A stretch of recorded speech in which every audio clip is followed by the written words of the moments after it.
I didn't plan on telling this story to anyone. For a long time, I kept it folded up inside me like an old receipt you don't throw away because part of you knows it might matter someday. But the thing is, some moments don't stay quiet. They sit there heavy until you either let them rot you from the inside, or you put words to them and let other people decide what they mean. This was one of those moments. And yeah, it happened at 35,000 feet on a plane surrounded by strangers when I was at my smallest, and someone else thought that meant I was easy to break. It was supposed to be a fresh start. That's what I kept telling myself while standing at the gate, clutching a scuffed violin case and trying not to look like I didn't belong there. My name's Lena Moore. Back then, I was 23, broke, exhausted, and holding on to a scholarship offer like it was a lifeline. I'd grown up being overlooked, talked over, treated like I should be grateful just for being allowed in the room. You learn early how to shrink yourself when the world keeps reminding you you're replaceable. That flight from Chicago to Paris was the first real step I'd ever taken away from all that. The delay didn't help. Storms backed everything up, people were cranky, the air at the gate felt thick with impatience. I remember standing there, watching first-class board, watching suits and polished shoes glide past while I checked my boarding pass for the 10th time just to make sure it was real. Group 5. Back of the plane. Middle seat. Yeah, that tracked. That's when I noticed him. Not because he was loud at first, but because everything about him screamed certainty. His name, I'd learn later, was Grant Holloway. Mid-40s custom suit watch worth more than my car, that casual arrogance of someone who's never been told no in a way that stuck. He pushed past people like physics didn't apply to him, talking into his phone about acquisitions and deadlines, not once lowering his voice.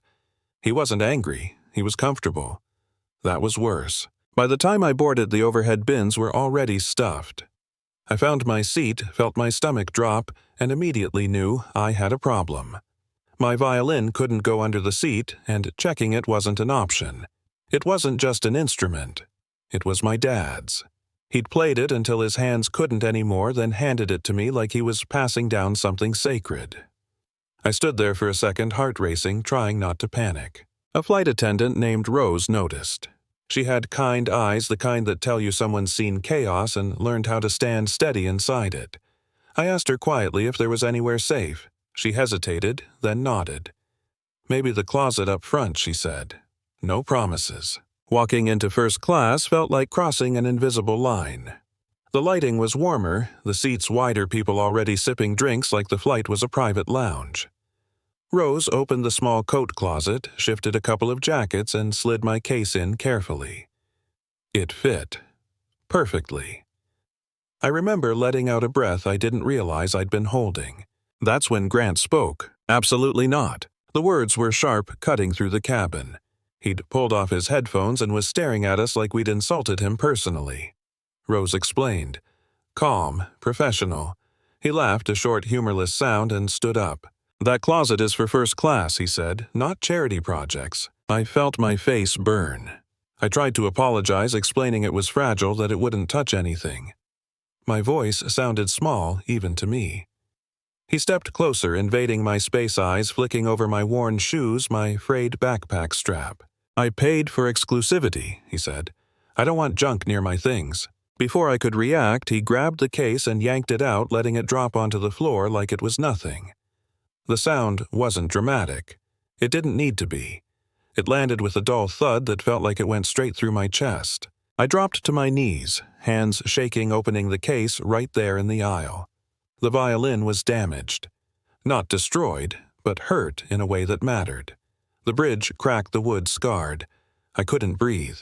It felt like watching someone punch a hole through your future and shrug. Grant sat back down, already dismissing me, telling Rose to get me out of his sight. Like I was an inconvenience, not a person. Rose knelt beside me, furious but controlled, and told me to go back to my seat. She said she'd handle it. I nodded because I didn't know what else to do. In economy, the man next to me, an older guy named Tom, noticed I was shaking. I told him what happened in broken sentences, trying not to cry. He listened, jaw tight, then said something I didn't expect. He said people like that always think the rules bend for them. He said sometimes the bend snaps. The flight took off. I stared at the seat back, replaying the moment over and over, feeling humiliated, angry, helpless. Up front, Grant was drinking, laughing, leaning back like he'd won something.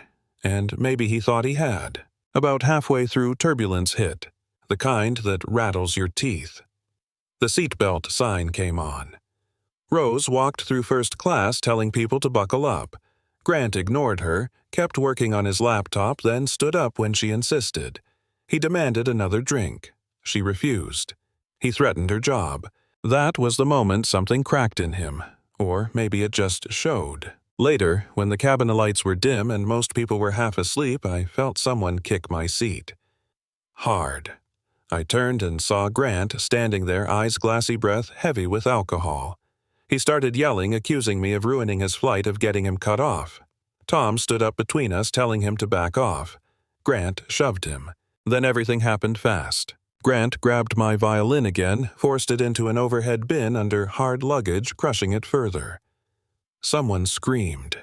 He picked up a metal water bottle from a tray table and raised it. I remember thinking stupidly that this couldn't really be happening, that someone would stop it. He swung. It hit my shoulder. Pain exploded through me, sharp and blinding. I screamed. The cabin erupted. People jumped up. And then a calm voice cut through it all. "Drop it, now." A man I hadn't noticed before stepped into the aisle. Hoodie, steady eyes, hands open. Grant turned, snarling, swung again. The man moved like water. In seconds, Grant was on the floor, pinned, gasping. "I'm an air marshal," the man said. "You're under arrest." The plane diverted. Medics boarded. My collarbone was fractured. Grant was cuffed, shouting about lawyers and money, and how this wasn't over. Phones were out. Everyone had seen it. Here's the thing no one tells you about moments like that. The pain fades faster than the aftermath. The questions. The what-ifs. The anger. Lying in a hospital bed in a small coastal city I'd never planned to visit, I felt like everything I'd worked for was slipping away. I missed my connection. My instrument was ruined. I had no money. I felt like a victim again, and I hated that feeling more than anything.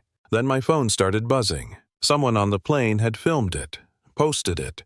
Millions of views, messages from strangers, support, rage on my behalf, a fundraiser I didn't ask for, enough money to repair the violin, enough to breathe again. The school held my spot. People reached out. Musicians I'd idolized sent encouragement. The world somehow leaned in instead of away. Grant didn't land on his feet. His company dropped him. Investigations followed. Turns out, entitlement doesn't age well under scrutiny. He faced charges that had nothing to do with me, cracks that had been there long before that flight. Months later, I stood on a small stage for my first performance back. Shoulder healed, hands steady. I played with everything I had. Not perfectly. Honestly. The applause felt different this time. Not like approval. Like recognition. I still think about that night. About how close I was to disappearing back into myself. About how easily power can turn cruel when no one challenges it. And about how quickly things change when someone finally does. So here's what I want to know. If you'd been there, would you have spoken up? Do you think what happened was justice or just consequence catching up late? Drop your thoughts in the comments. Share this if you've ever seen someone underestimated or been that person yourself. Because silence protects the wrong people. And stories like this remind us we're not as alone as we think.